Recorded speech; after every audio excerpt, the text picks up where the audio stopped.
You emphasize that willpower is never enough. I mean, willpower is a nice concept. Just try harder. I'm all in favor of using your willpower, but let's all be honest. If it was easy as willpower, ADHD wouldn't exist. Diets wouldn't exist. None of us would have to go to the dentist because we'd be brushing our teeth and flossing 4 times a day. And so this thing of relying on willpower, it either shows a lack of understanding of just in general human nature, but definitely about ADHD, right? That it's not just about trying harder or caring more. Rather, it's about making smarter choices beforehand. If you're an alcoholic, don't go to the bar. If Doritos call to you, don't buy them. The better strategies are the ones that make it easier to do the right thing at the right time and place. Don't rely on your willpower to do more than it can do. Welcome to Successful with ADHD. I'm Brooke Schnittman. Let's get started. Hi, everyone. Welcome back to another episode of Successful with ADHD, where we talk real life with real ADHD. And I'm your host, Brooke, ADHD coach, business owner, and fellow human, trying to get through the week with a little grace, a little humor, and some serious strategy. So today, I'm thrilled to introduce someone who has been a rock star in the ADHD world for years, Dr. Ari Tuckman. So if you've ever Googled anything about ADHD productivity, you've probably stumbled across his name, and for a good reason. So Ari is a psychologist, an author, and a speaker who's been helping ADHD adults understand themselves better and get things done for over 25 years. Do I have that correct? Yeah. Time moves. Time moves. And for us ADHDers, it happens in ways that we never imagined. And Ari is the author of several books, including one that we're going to be talking about and diving into today, ADHD Productivity Manual. So what I love so far about Ari's book is that it's smart, evidence-based, and totally down to earth. And he gets what it means to live with ADHD in the real world with dishes in the sink, 47 open browser tabs, and your brain saying, let's just check one more thing first. So today we're diving into why productivity is so tricky with ADHD, what really gets in our way, and how we can bridge the gap between knowing what to do and actually doing it. So whether you're walking the dog, folding laundry, or procrastinating on that email you've been avoiding, this one's for you. So Ari, welcome to the show. I'm glad you're here. Yeah, it's great to be here. I'm glad to be talking about this stuff. Absolutely. So I first met Ari, I think 5 years ago or 6 years ago at the ADHD conference. And I was always impressed by your talks and just your general personality. It's very authentic, humble. You always have something new and exciting to talk about at the conferences. So really looking forward to this talk. Good. Yeah, I always love the conference. It's so great. Awesome people, lots of good stuff going on. So yeah, big fan. Yeah. So you say in your book, it's not another ADHD book. So why do you think people are still searching for that one thing when it comes to ADHD productivity with all these other ADHD productivity books? Yeah. I mean, I think the hard truth of it is productivity is complicated. There's so many things that affect whether you actually get something done or if you get kind of stuck along the way. And, some of it's just sort of human imperfection and fallibility that anybody might struggle with. But ADHD definitely adds a few of its own wrinkles. And, really what I do in real life is I sit in my office, I meet with clients, and I've been, focused on mostly adults with ADHD for more than 25 years. I've had tons and tons of conversations about getting things done, or probably more about not getting things done. And, it's taught me a lot about all the different things that can get in the way. And, so on the one hand, I think that's good news because it means if you felt frustrated about why can't I figure this out, God damn it, right? This is why, right? Because it isn't easy, so don't beat yourself up on it. But also it helps us begin to narrow down what exactly in this situation is getting stuck. Where am I?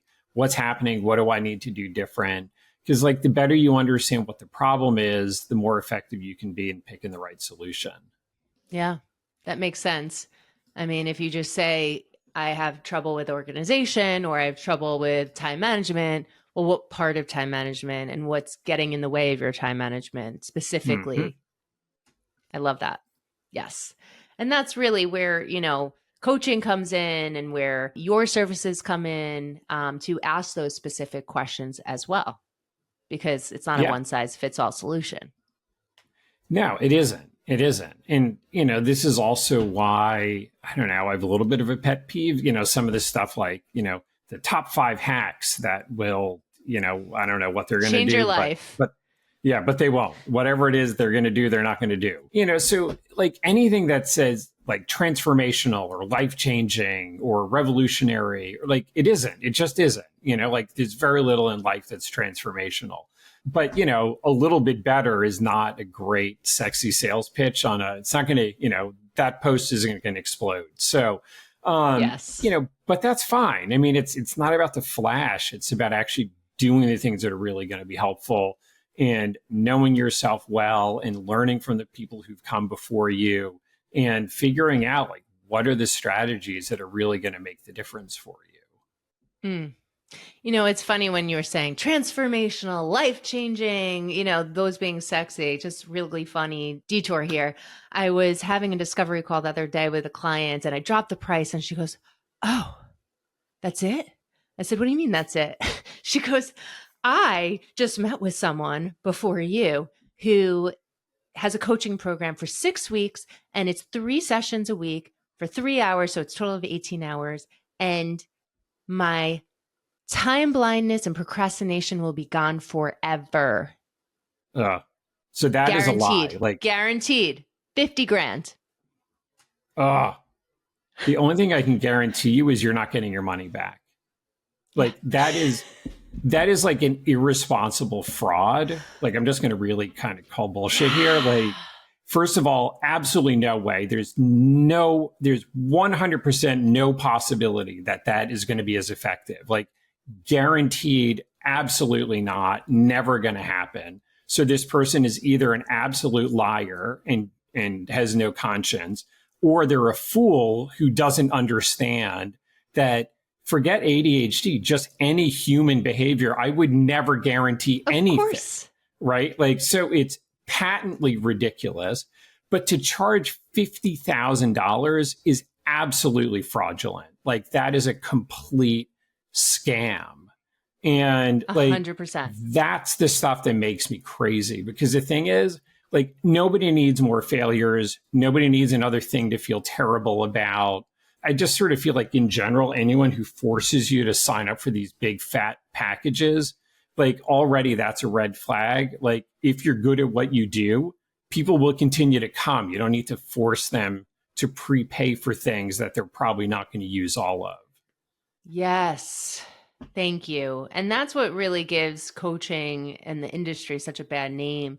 I don't care if it's 50 grand, if it's $1 million or $1, right? 50 grand's ridiculous. But yeah, if you promise that you're going to cure procrastination, like I don't even think Tony Robbins has done that as a non-ADHD human, right? Like that's just absurd.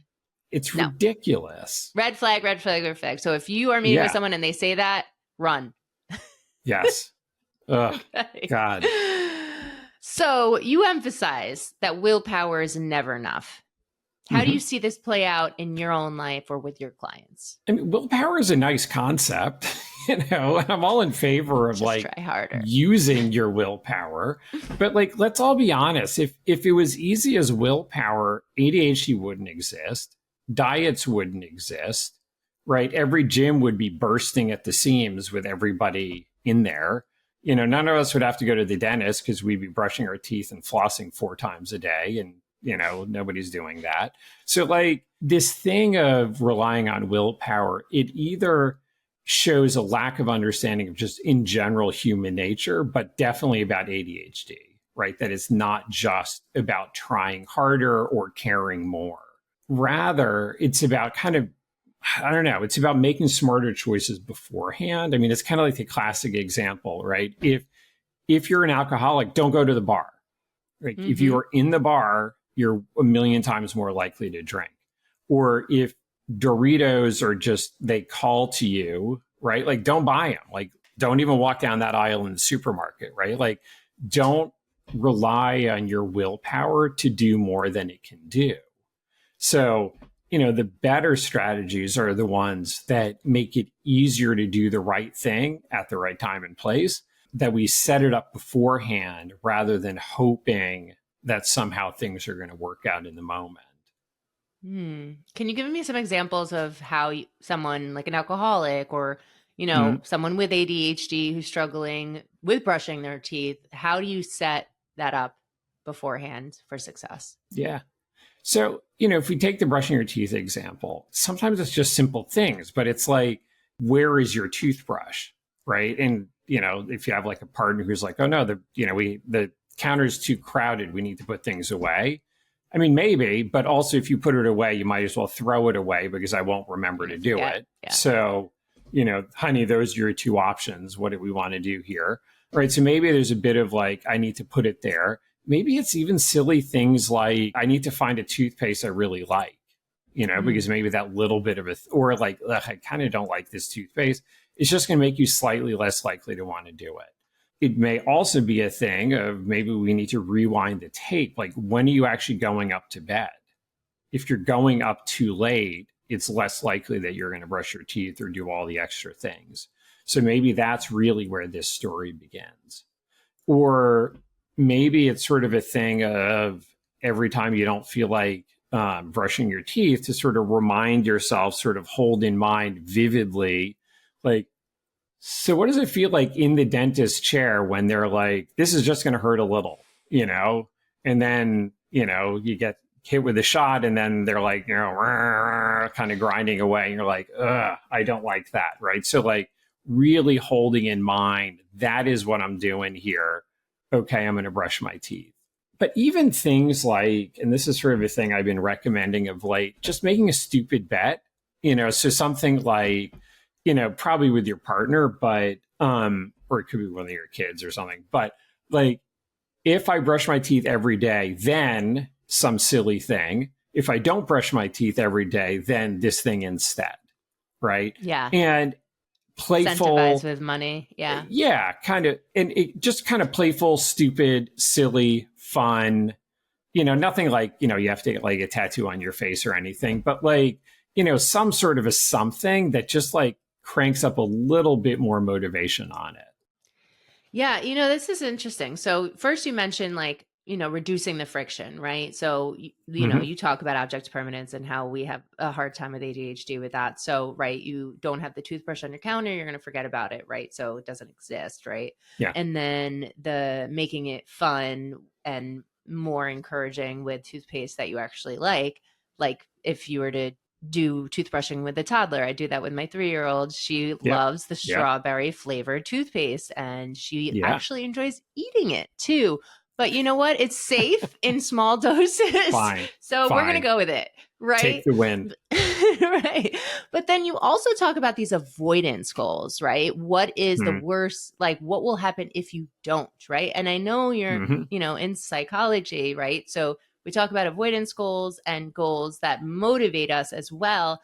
And so many people out there are like, oh no, you shouldn't have these avoidance goals because that's not going to give you long-term solutions. Sure. But here you are, and I agree with you. It's like, well, what will happen if you don't do that? You might lose your tooth, and you might have more drilling, and you might have to spend thousands of dollars in the process of doing that. So talk to me a little bit, since you went there, about avoidance goals and how you use that with your clients.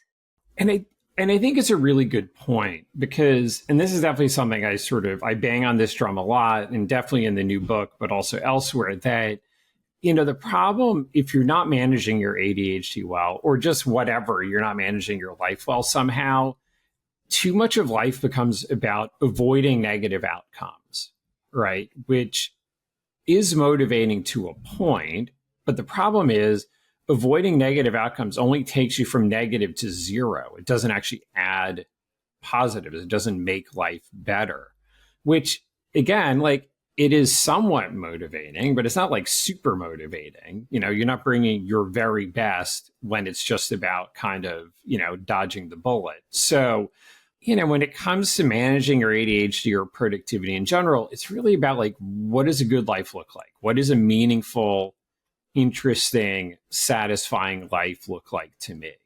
Not perfect, but like, what is a good life to me at this sort of moment in my life, And from there, kind of working backwards, so I don't like getting cavities filled. Like it's motivating, but it is, like you said, it's a negative. It's avoiding the negative. Some positives on this might be something like, I like it when I get into bed knowing I brushed my teeth. Like I feel good about myself for having done this thing. And even if nobody else knows, I know, like to me, this is something that's important. Yeah. Or, maybe, I don't know, if you kind of kiss your spouse goodnight, that you're going to get a more positive response rather than a negative. Maybe that's part of the motivation. Or, I mean, it's Maybe. definitely It depends like, how long you've been with them. yeah, exactly. But like, there's definitely a lot of things in life that feel just too much about avoiding the negatives. So sometimes you need to stretch a bit or be a little bit more sort of intangible about what is it that's positive? How am I making my life better? How am I using my own agency to make choices here? Love that. So yeah, it's a mixture. It's not like an all or nothing, right? Like we tend to go towards with ADHD. It's okay, let's do some motivation. And sometimes we do need some avoidance and, goals in there as well when we can't find the motivation. So you mentioned that in order to have a good life, right? We want to have a good life, not just a productive one. But what would you say a good life for someone with ADHD look like? Yeah. I mean, obviously it all depends on the individual, right? Like for you, what does a meaningful life look like? But I think what I would say in general, and again, like I beat on this drum a lot, is absolutely there are benefits to being more on top of your ADHD and being more effective and being more efficient at getting things done, right? Like there's absolutely tangible benefits that come from that. And also, there comes a point where maybe productive is productive enough, that you can work 20 hours a day and boy, are you productive, I guess, although at some point, that line Your starts brain to go the shuts other off. way. But yeah. Diminishing returns, but okay. Yeah, exactly. But is that the life you want to live, right? So part of this is to think about, like, how productive do I really want to be? Like, what do I get from it?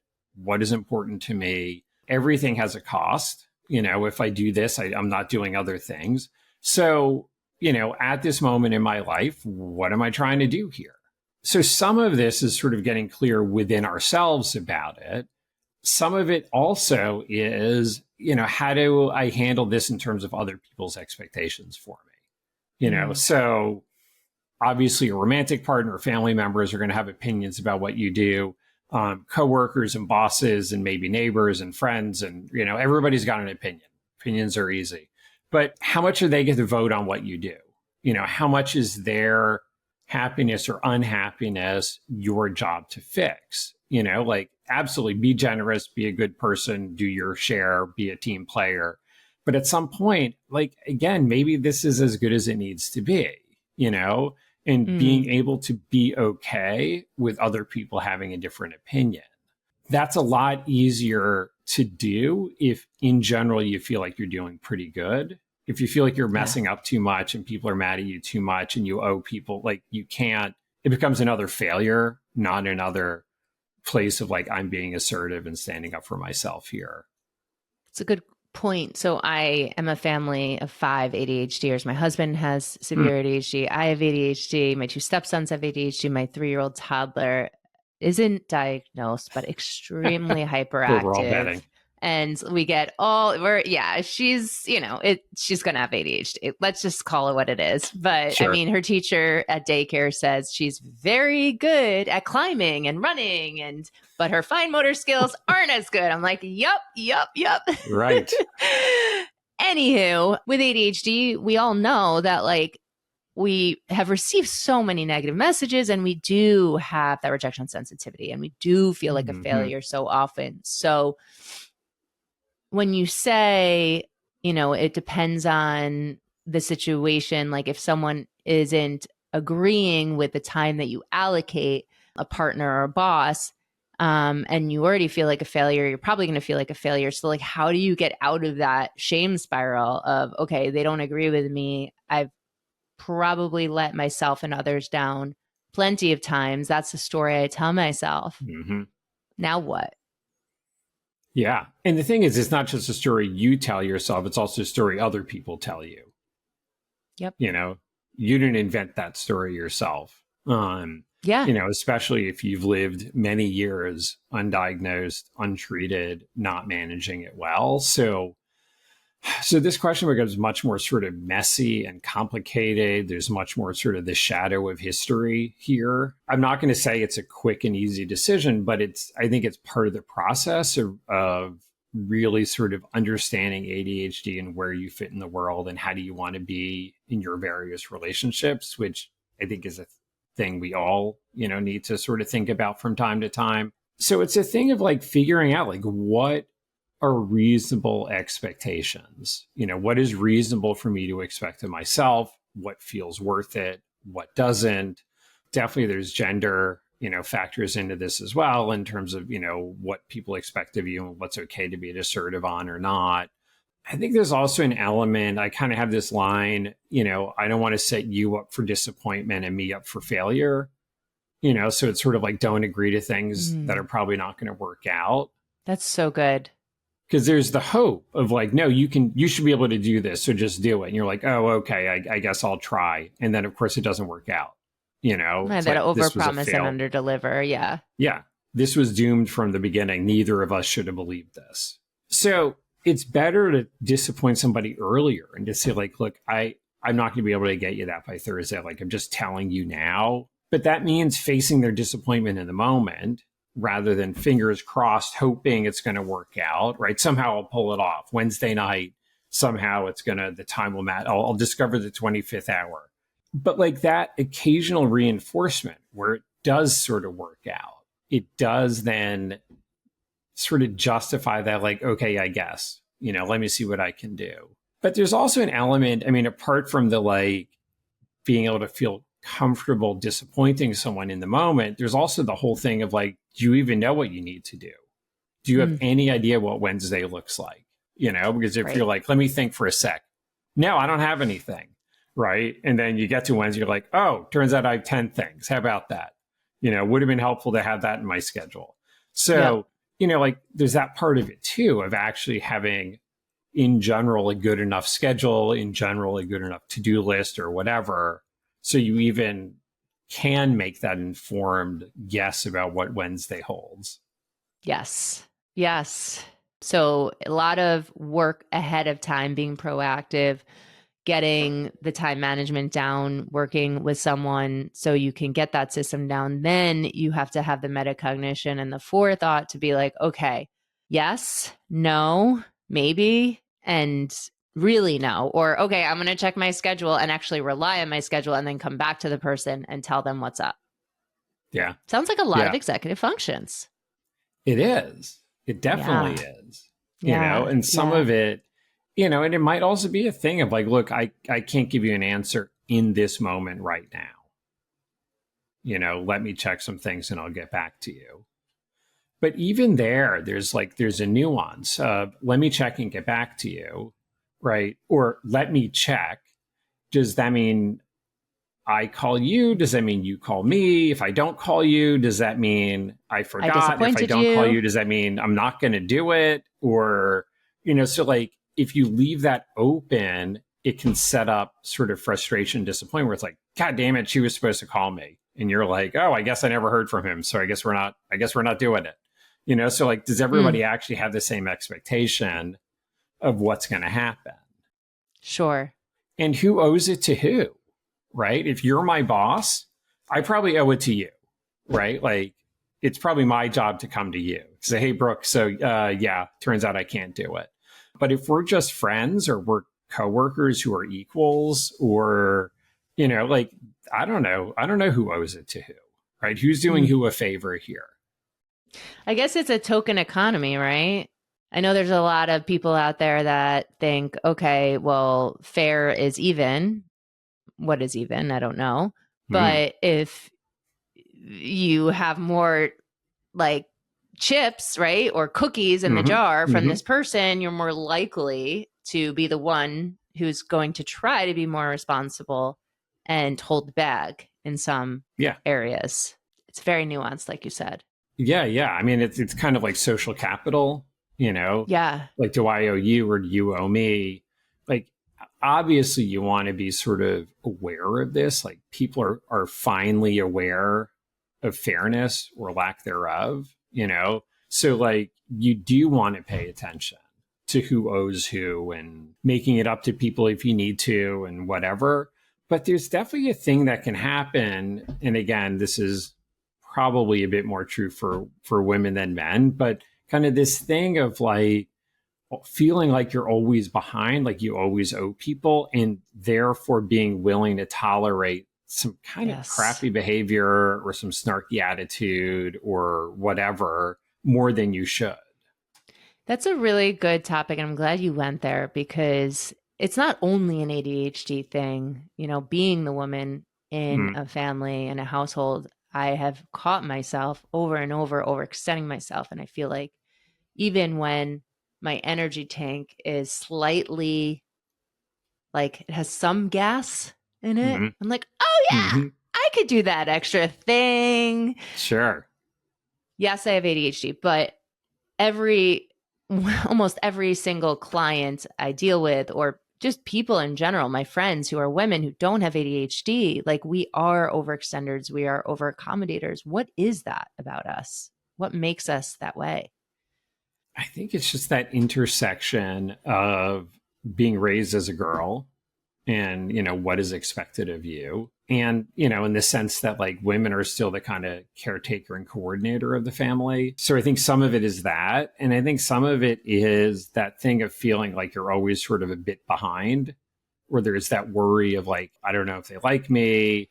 If I don't do this, they won't like me. So, there's always that kind of like, I don't know, skirting disaster kind of thing, or skirting rejection, so one way to protect yourself from it, which is true, is to overdo, right? Make sure that you do enough to balance the scales, and then people will keep you around. Yeah. Wow. So how would you say then you would recommend in the book or in some of the work that you do, women with ADHD drop the people pleasing or slow it down a little bit? Yeah. Or just balance it out. I think there's a lot that goes into it. I think the first thing is to just sort of recognize that you're doing it, and to recognize that, like, I don't know, just sort of deserving good treatment is just a basic idea. Like, it doesn't need to be revolutionary. It's just sort of a thing. Like, you deserve to be treated well, like, just cause. So I think some of it is that, and that's kind of easy to say and all, but I think some of it is that. I think it's, a matter of, in some ways, genuinely doing a better job. So there's fewer of those moments where you're like, oh man, I really did screw that up. That's not inaccurate. Like, that's true. Like, I showed up late and people were inconvenienced and they were mad about it. Like, that is an accurate statement of facts. So less of those moments. But I think also, because nobody's going to be perfect, part of it also is kind of helping them better understand what it means. Speaking simplistically, it's kind of like the thing of like, look, I know I'm late. It's not because I don't care. And I promise you, I'm like very aware of your time. I just suck at being on time. Like, I've always struggled. Believe it or not, this is actually me working really hard at it. I promise you, this is indeed important to me. So don't read anything into it. And it's also acknowledging the other person's feelings. Like, I know you're Yeah. probably, Yeah. you're not apologizing, but you're acknowledging, like, I know this is probably going to impact you.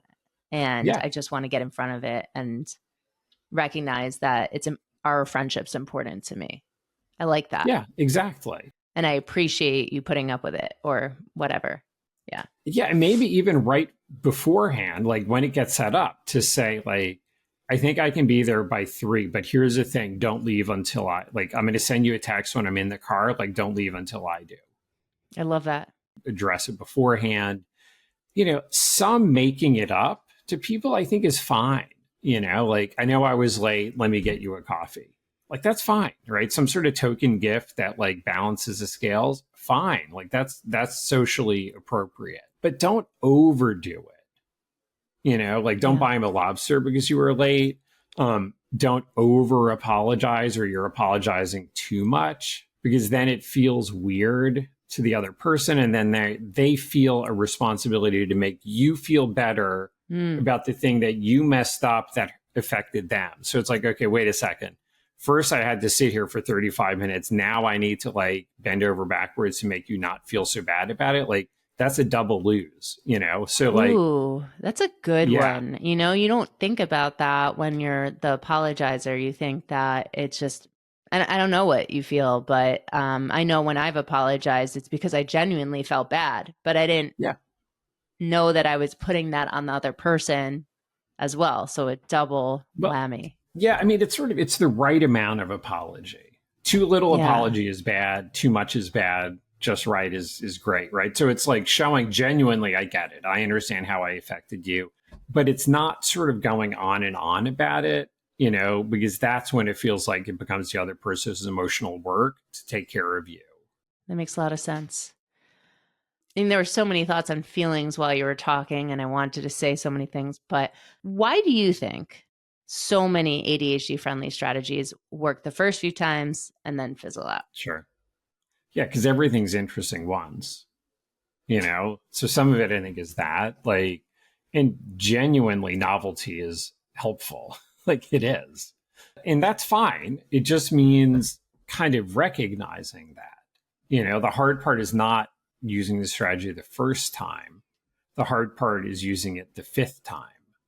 Yeah. So maybe what it means is this wasn't actually that great a strategy to begin with. It was a 3 times good strategy, but not a ever after good strategy, So yeah. It's interesting that you say that. So I know that urgency, novelty, challenge, interest, all are things that hold true for an ADHD, but I'm glad that you said that, because everyone, all the influencers out there and all the memes out there is like, oh, just buy another planner or whatever, right? But I have to promise you that I've been using the same planner for 5 years and it's worked for me every week. And I have ADHD, right? I don't want a prize. I don't want to be recognized for this, but I think I figured out a way for it to work with my brain. And going back to the avoidance piece, I know if I don't use it, I'm going to be stressed, anxious. I'm going to start missing appointments. I'm going to start double booking. So it is possible for everyone listening out there, I just want to say it, that you can stick to a system for longer than 4 weeks or a plan. Yeah, exactly. Exactly. I mean, some of it is it's really sort of committing to it and saying, this is important. I really need to put in the effort. And absolutely, there are going to be times where I'm tempted not to.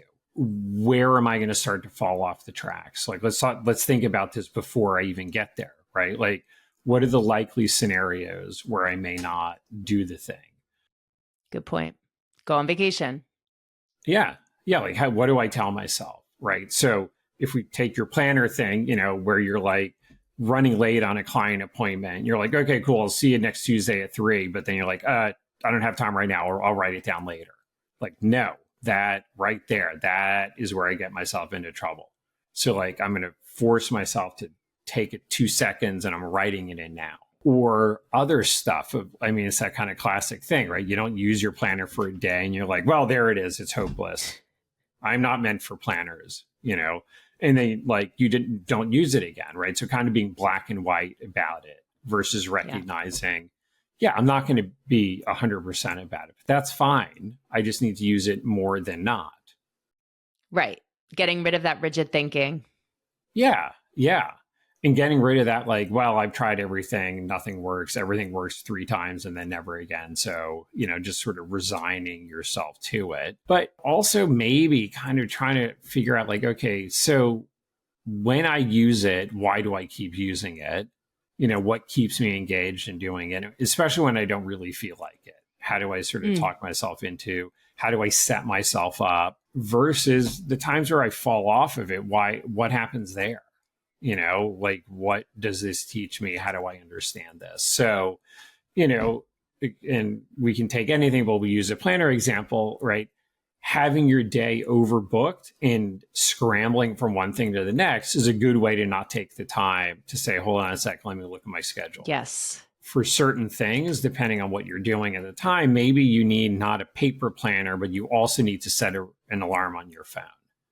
Or maybe there's just certain things you don't do at certain times. So I don't know, if you need to leave in 10 minutes, maybe like jumping into some like awesome YouTube channel or whatever, like maybe this isn't the thing to do right now. So it's sort of this other stuff that goes around it, which is going to make it a little bit more likely or a little bit less likely. And I always think about kind of how do you tip the odds a little bit rather than guarantee, rather than 100%, rather than always going to work, because life isn't that simple. But like, what are the little things I can do to make this a little bit more likely? I like that. So you have that backup plan and you have the foresight to know, like, this isn't going to work 100% of the time. So how can we plan for those challenges ahead of time? And at the same time, how can we have metacognition where we actually do have a moment to reflect on what's working and what's not? And you mentioned the overscheduling thing. It goes back to that negative messaging that so many of these high achieving ADHDers have, where they think they have to be overscheduled or they're not successful. And I really believe, and you can prove me wrong on this, that in order to be successful with ADHD, if you want balance, not, you want to be an inventor and all you want to do is invent, right? And that's all you're going to do, right? But in order to be successful and balance, knock yourself out. That's not for me.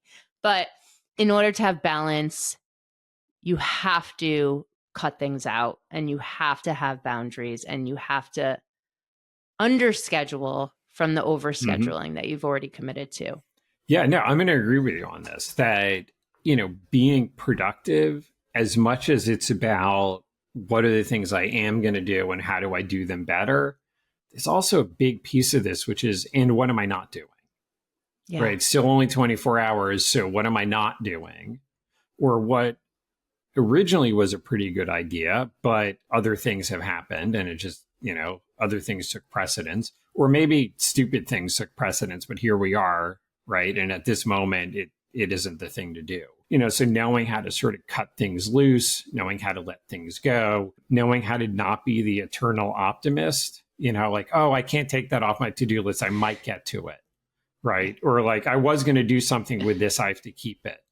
Like, maybe it's okay to let it go, but also no. So like, that's part of it too. And it's not just the sort of guilt of every time you look at it, it's a little knife in your heart.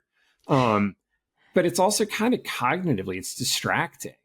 It's harder to think about this stuff that's actually worth doing when there's all this other crap that kind of gets in the way and just is kind of like, oh, I forgot about that because that was on page 3 of my to-do list and I never look at that. All the shiny new things, I try. Doesn't always work. But I try to put it on a 30-day list. Like, let me just sit on this thing for 30 days, then come back to it, then talk to someone I trust, maybe my assistant, then look at my schedule and see where I'm going to fit it in. So if alternative, right, if you have that shiny new thing and you put it on your list and you're like, okay, I'm going to do it. I'm not going to wait those 30 days and it keeps rolling over. Maybe that shiny new thing isn't as pressing as we thought it was going to be. Yeah. I mean, I think it's a great idea. I mean, it's kind of like having an aspirational to-do list as opposed to like your active working list. Like, here's stuff I'm actually doing today.